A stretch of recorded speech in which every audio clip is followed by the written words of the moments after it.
Western society influence on the world. Stay the traditional path. I want to give all honor, glory, and praise to YAHAWAH, BAHASHAM, YAHAWASHI, BAHASHAM, RAWACHAA, QADASH. Double honors to my elders at Great Millstone, taught me this truth through the Spirit. Single honors to the elect. Peace and blessings be to all the sincere men, women, and children, consistent of 1/3, and to the confusion of faces in the four corners of the earth. Shalom. I'm going to try and get straight to the point, and I will leave this article's link in the description box. Now, what do you see here are two Saudi Arabian girls. They were sisters, and they were found deceased in their, I think, Sydney, Australian flat. Now, I don't want to jump ahead too far. This was published June 23rd, 2023. But this is a prime example of Western society influences on these young women, right? Now, let me get to it. It says they have fled their homeland for Australia in 2017 with $5,000 in savings, but were believed to have been receiving financial support from relatives, right? So they fled. Evidently, they didn't want to be traditional. That's why they fled. Think about it. Pretty much, I'm gonna show you. I'm gonna prove a point that goes to show you, man, that Western civilization's influence on these young girls is what led to their decease. Okay, but they had to been receiving financial support from their peoples, right? So sliding over. When they found them, because remember, it's supposed to be a suicide, unusual levels of sodium, nitrate, and fluoride were discovered in the apartment, but there were no signs of anyone else entering, okay? Instead, another chilling hypothesis has been offered up that Azra and Amal, I hope I pronounced that right, decided to take their own lives rather than face the danger of returning to Saudi Arabia. I wonder why. Listen to this, y'all. Listen to this.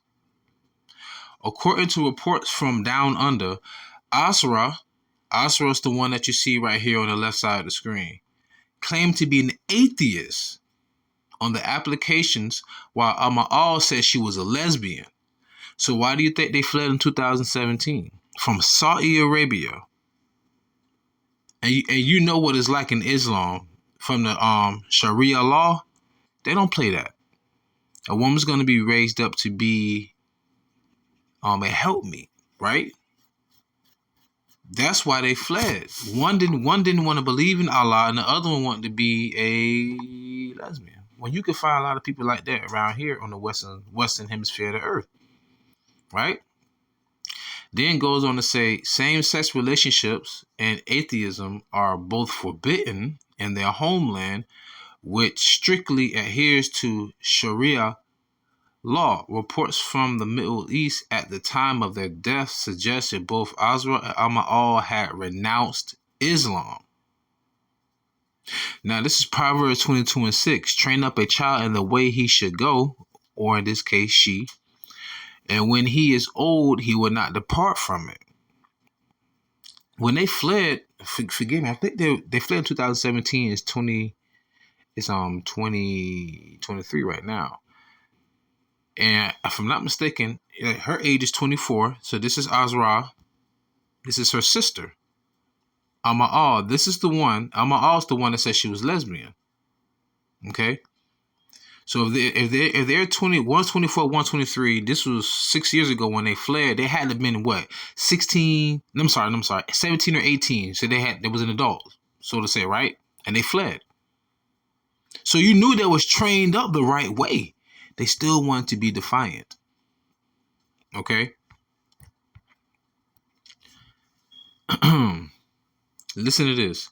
Police were informed that the sisters had attended a girls-only queer event in January. So that's what happened. When they fled with $5,000, right? to Australia. One was an atheist. She was an atheist. And she was the lesbian. But they were living in a flat. And they also had a BMW coupe. So listen to the lifestyle they're living in. Even though Australia is way on the other side of the earth, it's still westernized. Right? So one's an atheist, one's a lesbian. They're living in a flat, and they're driving a BMW coupe, and they're going to girl-only queer parties and things like that. So they're just living their life. And before, like they said, they think they got cut off from their family because they found them deceased months after the family stopped talking to them or just dealing with them. And also, it was during that same time when they cut them off is when they went to that party. Now, and I'm reading verbatim, YouTube, so don't flag me. Now, if you think about it, it kind of correlates with the time of their death. Their family probably was, okay, we're going to give you money. Who knows? They probably went on Instagram, probably went on one of their social medias and then showed it. And then they brought shame to the family. They probably cut them off.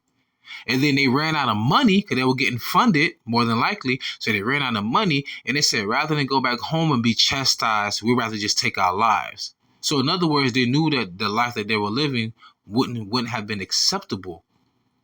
But that's the mentality. Oh, I'm going to be independent. I'm going to do my own thing. We're going to go out here and do what we want to do.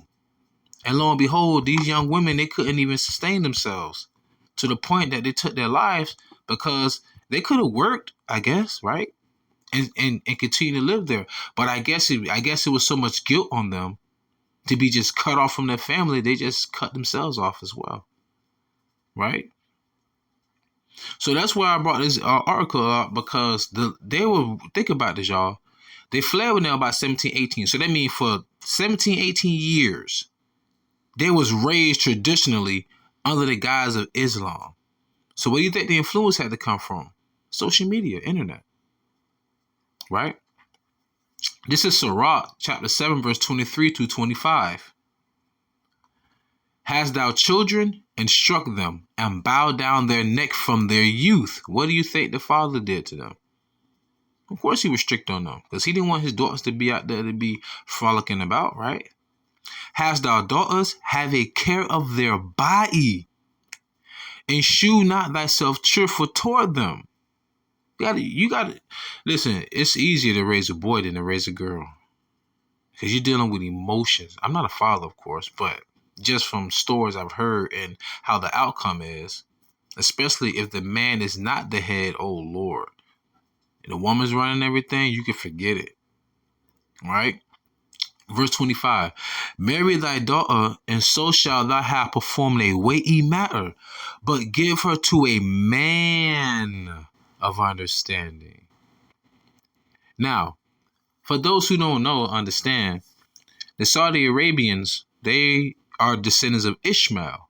Ishmael is the firstborn son from Abraham. So that means that they took on a lot of the customs from the Israelites, because Abraham is the father of Isaac, and Isaac is the father of Jacob, whose name was changed to Israel after he wrestled with the angels, hence the 12 tribes of Israel. So those customs that they hold, wearing those garbs, being called princes, yeah, they comes from our custom. So how do you think these young women were raised? They were raised to be pretty much the daughters of Sarah, if you want to think about it in that guise.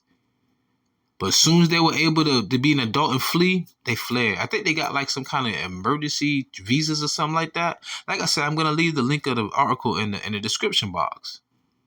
But you remember what it said right here. Sirach 7:25. Marry thy daughter, and so shall thou have performed a weighty matter, but give her to a man of understanding. Well, one girl, she just said, forget Islam, I'm an atheist. And the other one said, forget everything, I want to be with other women. Right? Now, Titus chapter 2, verse 3 through 5.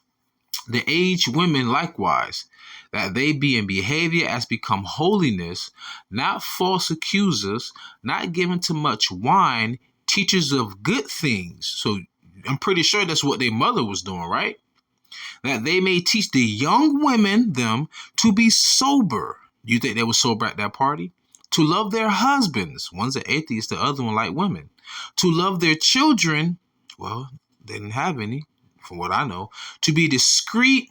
I doubt that. Chaste. They probably wasn't virgins anymore. Keepers at home. They fled home. Good. Obedient to their own husbands. Well, that the word of God be not blasphemed. And you see what the outcome was. That's why they say, give not thy daughter liberty. You can't give her much liberty. Matter of fact, let me get there really quick through the Spirit. Yeah, I just thought about that one. This is what happens when you give your daughters liberty. This is. I'm not gonna sit here and even act like this is. Hey man, it's sad in a sense, because it's like, can you imagine being a father, you raising up your daughter the right way, the traditional way, and she just wants to go the complete opposite way, and you love them so much, you want to make sure they're safe, you give them money, this and that, and you be like, man, we're just going to stop doing this. We can't do this anymore, or we're just going to disown you. All of a sudden, they take their lives then. Man, that's tragic. But once again, matter of fact, let me read it before I even pull that out. Micah 2:10.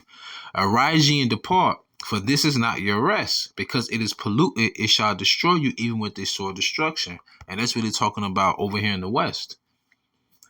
Why you think men, think about this, passport bros, why you think they leave in the West? The mentality of the women is polluted. Elder Pastor Hart said years ago, and it fits so perfectly. If you ever want to know the status of a nation, look at the women.